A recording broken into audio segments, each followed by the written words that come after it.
Dumaan ka na ba sa sitwasyong mag-isa ka sa buhay? May happiness nga ba kung mag-isa ka?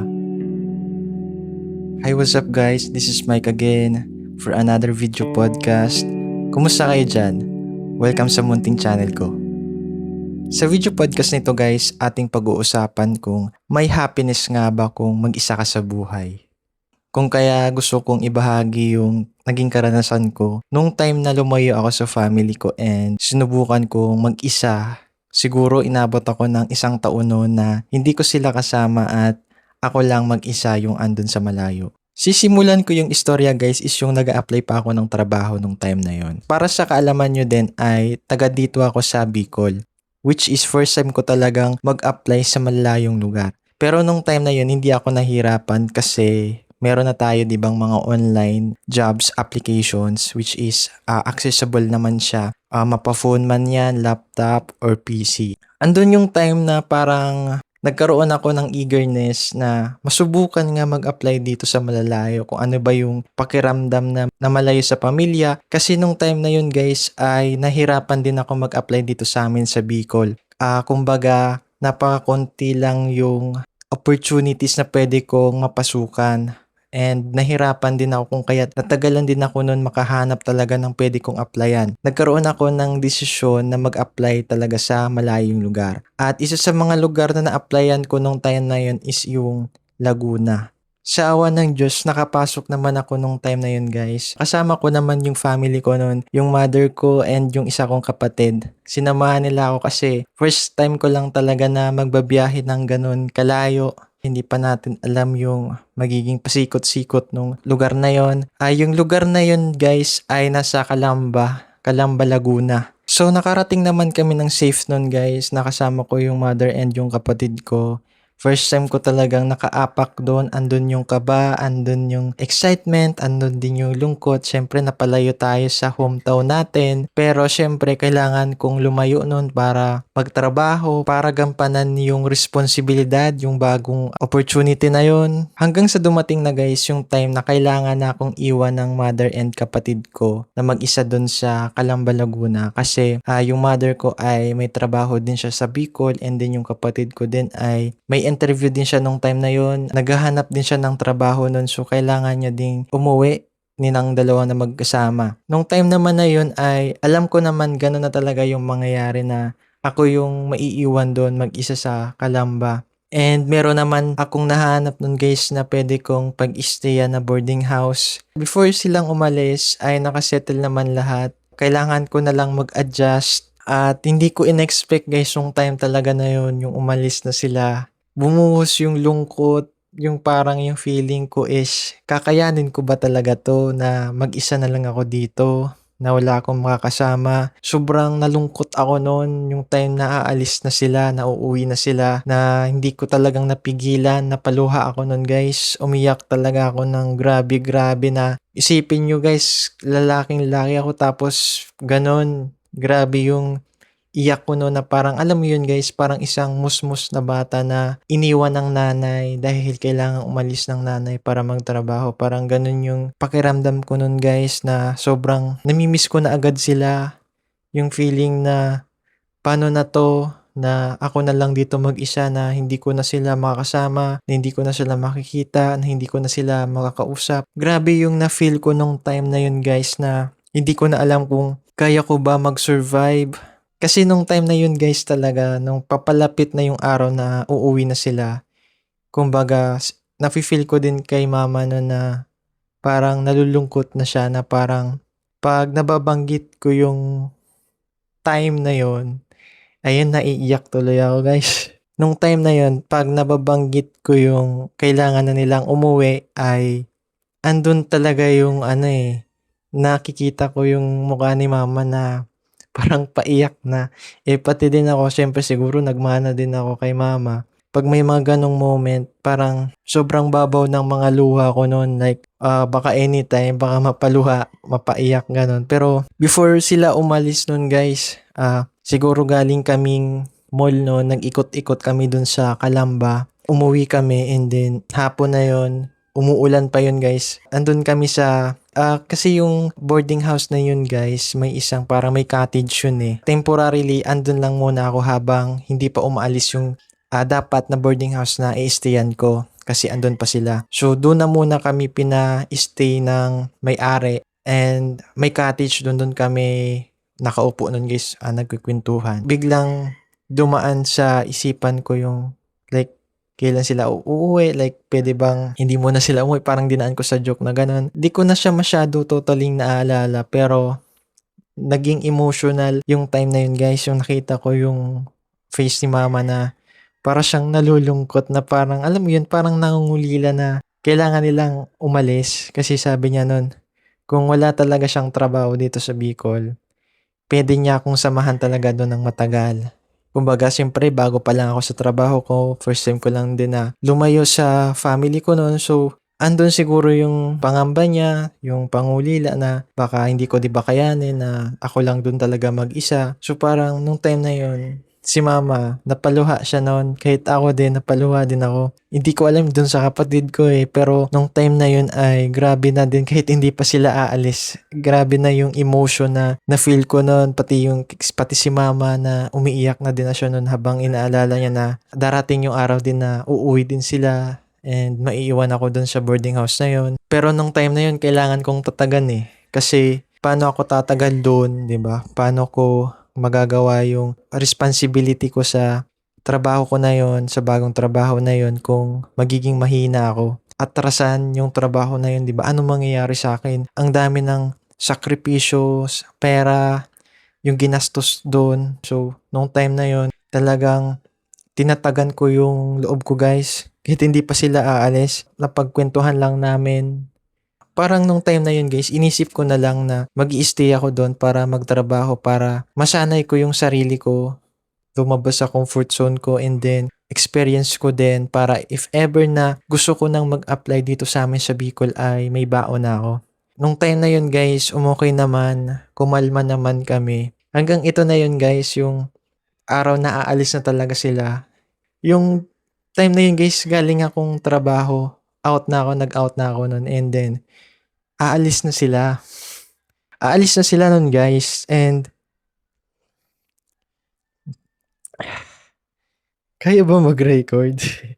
Nung time na yun guys, na umakyat na ako dun sa boarding house ko, ba't umiiyak ako? And pasensya na guys, napaiyak ako, mababaw talaga yung luha ko talaga sa mga ganitong usapan eh. Pinag-isipan ko nga na magbibideo pa ba ako, eh parang di ko alam na magiging ganito pala yung scenario, yung situation ko. Pero ayun na nga guys, para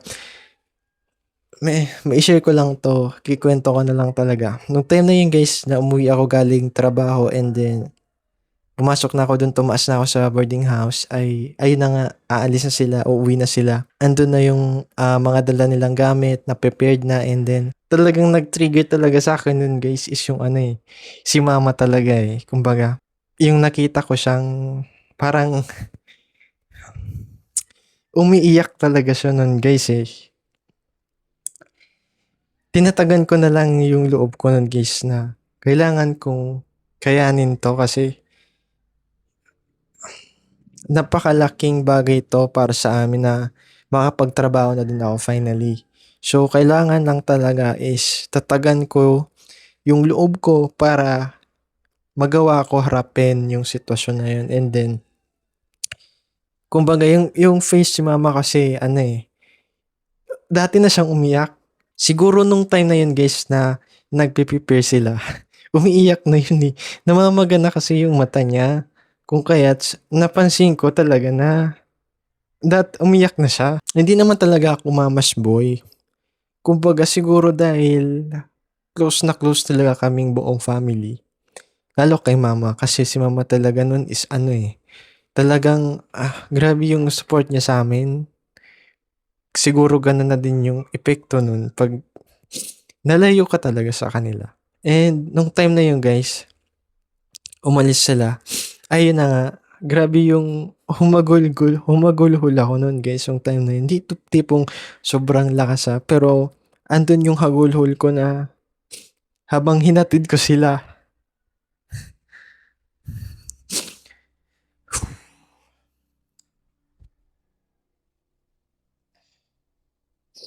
Habang hinatid ko sila nun guys, grabe yung lungkot, yung nararamdaman ko nung time na yun. Pero ayun guys, i-summarize ko na lang, nung time na yun na umuwi na sila, okay naman. Pero grabe yung emotions na feel ko nun. Habang nakita ko si mama nun, di yung kapatid ko din na need na nilang umalis na umuwi. Pero kailangan ko talagang harapin na mag-isa talaga ako nun. So, ito yung number one guys na mafe-feel mo pag once alam mong darating ka sa punto na need mo na mag-isa. Andun yung pangungulila, andun yung lungkot, andun yung parang gusto mong umatras, gusto mong talikuran yung opportunity na yun, yung obligation na yun dahil sa natatakot ka, nalulungkot, na nangangamba, nangungulila, lalong-lalo na kung kasama mo yung mga family mo, 'di ba? Na sobrang lapit mo sa kanila and ganito yung epekto nun. And yung maho-homesick ka talaga guys pag once ikaw na lang yung maiiwan dun. Yun yung nakakalungkot.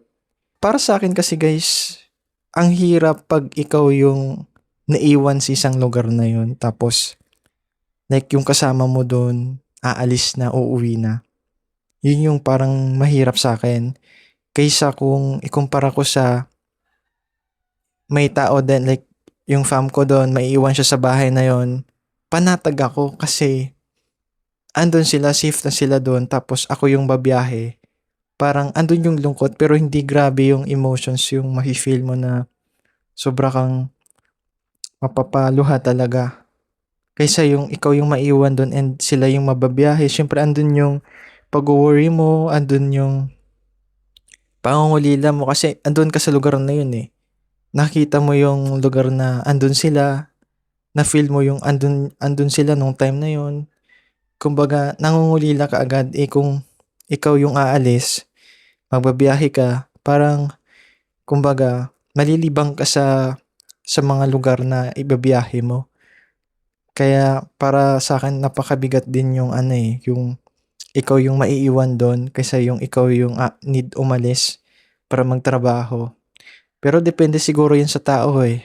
Depende siguro kung ano yung para sa kanila is mas mabigat pag once kailangan nilang lumayo sa family para mag-work. So yun na guys, doon na nag-umpisa yung journey ko na mag-isa na ako sa buhay. I mean, kailangan kong pagdaanan yung buhay ng pagiging alone sa buhay kasi 'di ba nag-iisa lang ako sa boarding house and then ako lang talaga yung andon. Doon ko guys na feel yung paano maging independent. Yung tipong gigising ka ng umaga, 'di ba? Ano yung kakainin mo, ano yung magiging almusal mo, pang tanghalian, pang gabi na pang dinner. Doon talaga masusubok yung pagiging independent mo. Kung kakayanin mo ba, kung kaya mo ba mag-survive na wala kang katuwang doon kundi yung sarili mo lang. Yung talagang nag-comfort sa akin nung time na yun is yung girlfriend ko na malayo din. Siya din yung naging dahilan para kayanin ko yung moment na yon, yung time na yon na sobrang nalulungkot ako, napapahagulhol na ako, na naiyak na ako, na di ko na alam yung gagawin ko, kung kaya ko ba. Siya lang yung naging sandalan ko nung time na yon. Kasi nakakausap ko siya nung time na yun nung umalis na sila eh. So kumbaga alam niya yung pinagdaanan ko nung time na yun. Alam niya yung sakit, yung hirap na nararamdaman ko nung time na yun guys. Napakamalaking halaga niya sa akin kasi natuklasan niya, na-witness niya yun and andun siya para suportahan ako, palakasin niya yung loob ko. Kaya shout out sa'yo. Habang tumatagal naman guys, natutunan ko naman, nasasanay na lang yung sarili ko na ako na lang doon. Kumbaga, ang ginagawa ko nung time na yun guys, pag wala akong trabaho, like rest day ko or day off, ay nililibang ko yung sarili ko. Pumupunta ako ng simbahan para magsimba and namamasyal ako sa mga mall, yung mga malapit lang na pwede kong puntahan doon para lang hindi ako malugmok sa lungkot, sa homesickness. Kung kaya't nung time na yun guys, ginawa ko yung best ko para lang makapag-adjust ako, para makapag-adapt ako sa kung ano na yung situation ko na noon, and then para syempre hindi tayo mahirapan sa trabaho kasi napakahalagang bagay na 'pag nagtatrabaho ka syempre emotionally okay ka, 'di ba? Kahit hindi man totally 100% na maayos ka na talaga ay dapat paunti-unti nakakapag-adjust ka, na-adapt mo na yung situation mo, na kakayanin mo, na kailangan mo siyang harapin. And ito guys yung naramdaman ko no nung time din na like namasyal man ako or pumunta sa mall, 'di ba? Yung kakain na kasama yung family. Yung time yun guys talagang naiinggit ako. Sabi ko, may trabaho naman ako ngayon pero hindi ko naman kasama sila.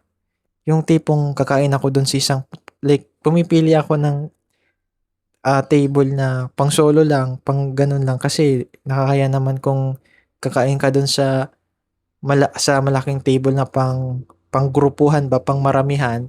Kung kaya pinipili ko yung like kakain ako, solo table lang siya. Pero andun yung parang habang kumakain, tumitingin ka sa mga tao dun na may mga kasama, may mga kasamang mga barkada, lalong-lalo ng iba, mga kasama nila is yung family nila, 'di ba? And andun yung lungkot ko na nami-miss ko talaga yung family ko, na parang andun yung feeling na sana dito sila, puwede ko silang i-treat, puwede ko silang kung ano yung gusto nilang kainin, 'di ba, is bibilhin ko talaga para sa kanila.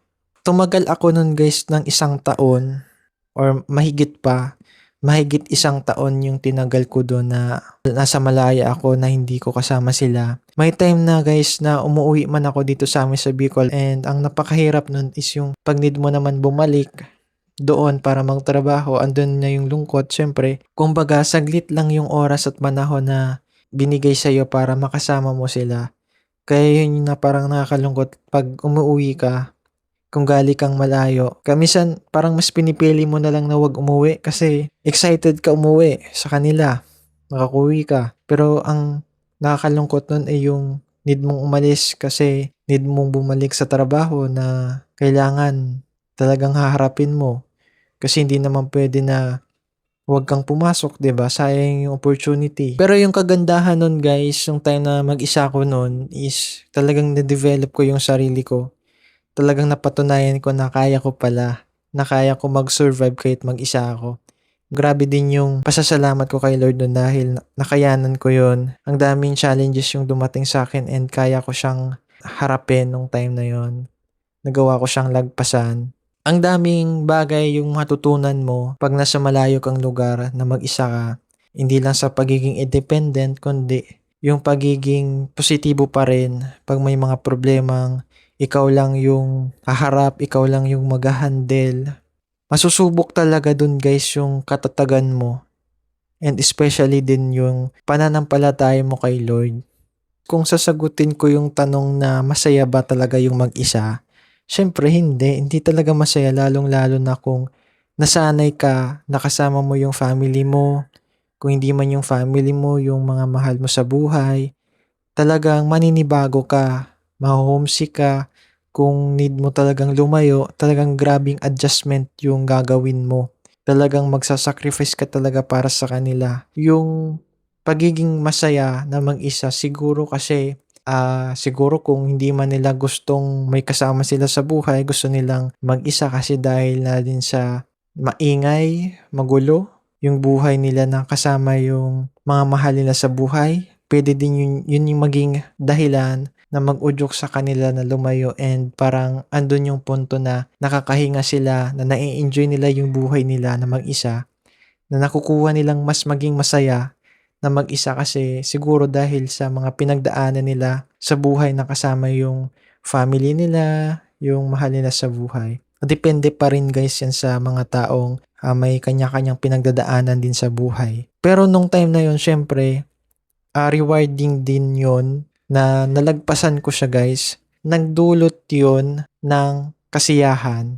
Hindi man masaya yung pakiramdam na mag-isa ka, pero 'pag nalagpasan mo yun guys talaga grabe, sulit. Yung kalungkutan mo na na-feel nun, yung pangungulila mo ay mababawi mo siya 'pag once nalagpasan mo siya, natagumpayan mo siya. Sobrang saya, sobrang nakaka-reward talaga sa sarili. Napakalaking achievement yun guys. I hope man kung may mga tao din na nanonood nito na nasa ganun silang sitwasyon na kinakaya nila na lumayo sa family nila dahil na din sa gusto nilang makapag-support sa family. Gusto nilang gawin yung opportunity na yun na magpapasaya and syempre kakagaan ng buhay nila. So para sa akin, tatagan mo lang and kakayanin mo yan. Pag once malagpasan mo yan and matagumpayan mo yan, super worth it talaga na hindi ka naligaw, na hindi ka nadapa, na hindi ka naduwag, na hindi ka umatras, kundi pinili mong lumaban, pinili mong maging matatag, pinili mong araw-araw kahit na nahihirapan ka, kahit na down ka, kinakaya mo. And wag na wag kang mawawala ng faith kay God kasi sa tuwing nag-iisa ka, hindi ibig sabihin nun ay literal na mag-isa ka.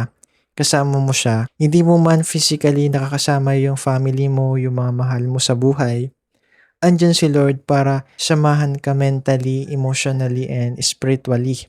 At sa mga tao din na nagpaplano na gusto din ma-experience yung ganito, yung ganong situation, na ganong challenge, hinihikayat ko kayo kasi napakalaking bagay niya para lumabas kayo sa comfort zone nyo, para mabuo nyo yung sarili nyo din, ma-practice nyo yung pagiging independent na kailangan nyo tumayo sa sarili nyong paa, kung paano mag-survive sa mundo na ikaw lang mag-isa, na kailangan mong ikaw yung gagawa ng lahat ng mga bagay para lang makapag-survive. So, subukan nyo pa rin guys. Kasi for sure, at the end of the day, matatapos mo yung challenges na yan ay masasabi mo na naging proud ka sa sarili mo kasi nakayanan mo yon.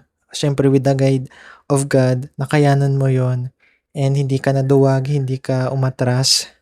Pinili mong lumaban. So, I highly encourage you guys na subukan nyo pa rin na tanggapin yung mga ganong opportunity na mapalayo sa family nyo. At syempre guys, gusto ko ding i-highlight sa podcast na to yung kahalaga ng pamilya na kasama nyo sila hanggat maaga pa, hanggat nakakasama nyo pa sila. Sulitin mo na hanggat andyan pa kayo, na magkasama pa kayo kasi may time talaga na darating na kailangan mong lumayo, na kailangan mong makipagsapalaran sa ibang lugar para sa opportunity na gusto mo para lang masuportahan yung mga taong mahal mo sa buhay. So, para sa akin, habang nandyan ka pa, sulitin mo na. Kung may pagkakataon man na magulo kayo ngayon, nag-aaway-away kayo dahil sa mga problemang di ko man alam, pero sana magawa nyo pa rin yun masolusyonan. Mamayani pa rin dun yung pagkakaisa nyo, yung pagmamahalan nyo. So, ayun lamang guys, pagpasensyahan nyo na naging emotional ako sa podcast na to. Pero ayun, salamat dahil pinanood or pinakinggan mo tong podcast na to.